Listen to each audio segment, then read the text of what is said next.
Bonjour chers amis, bonjour chers collègues, coachs, psychothérapeutes et psychologues. Voici la troisième vidéo sur la gestion du temps avec les 5 profils temporels. Et c'est la deuxième vidéo sur l'étude de cas. Et on va étudier le cas de Chloé, qui est perfectionniste au niveau de la gestion du temps, persévérant au niveau du profil ProcessCom et qui a une blessure de trahison. Alors, pour mettre en place la situation de Chloé, on va dire que c'est une personne qui a tendance à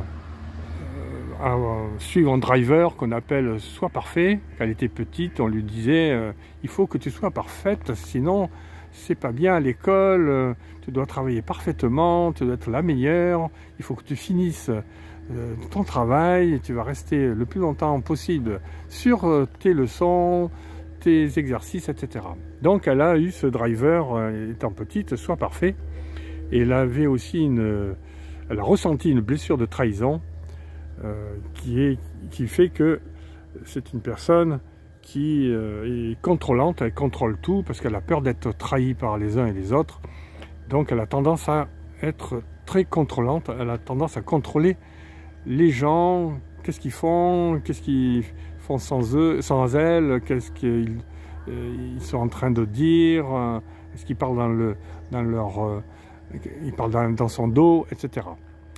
Donc au niveau point à travailler, on va dire que les persécuteurs, un peu, PC-, ça veut dire parents critiques négatifs, et elle doit travailler son injonction soit parfait, puisqu'elle fait plus que l'objectif. Elle a tendance à faire plus que l'objectif, aller dans le détail.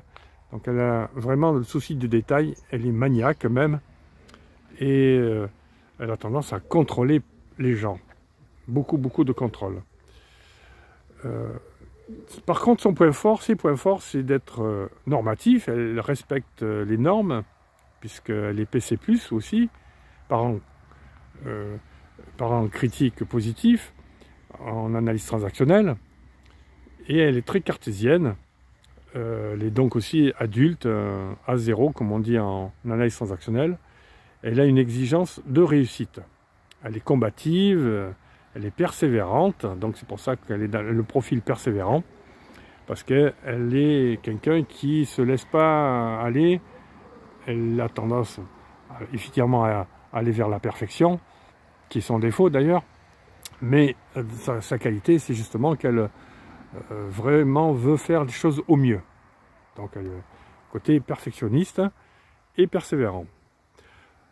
Alors le conseil qu'on peut lui dire, qu'on peut lui donner, c'est d'être un peu plus réaliste et pas idéaliste, parce elle croit qu'il faut être parfait pour faire les choses, aller au-delà de l'objectif qu'on lui demande.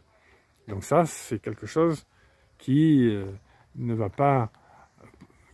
lui permet pas d'être dans la réalité, et ce qui va lui poser des problèmes avec les gens avec qui elle bosse, parce qu'elle s'attache à la tâche, elle met trop de temps à finir les tâches, parce qu'elle veut être parfaite, et comme elle n'arrive pas à être parfaite, justement, ça lui pose des problèmes d'angoisse, de peur, qu'on lui dise qu'elle est nulle, qu'elle est mauvaise, etc.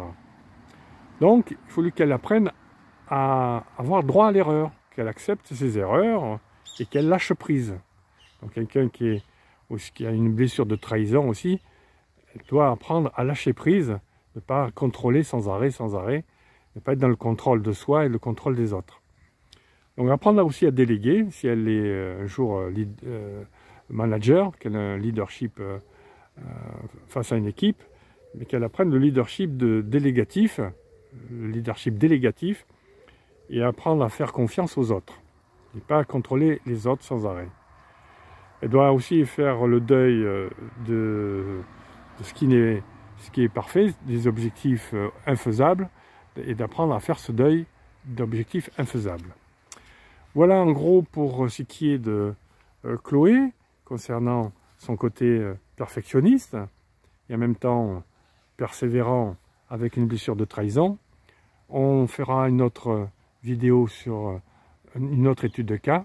En attendant, je vous souhaite une bonne matinée si c'est le matin pour vous, une bonne après-midi si c'est l'après-midi pour vous, et une bonne soirée si c'est le soir pour vous.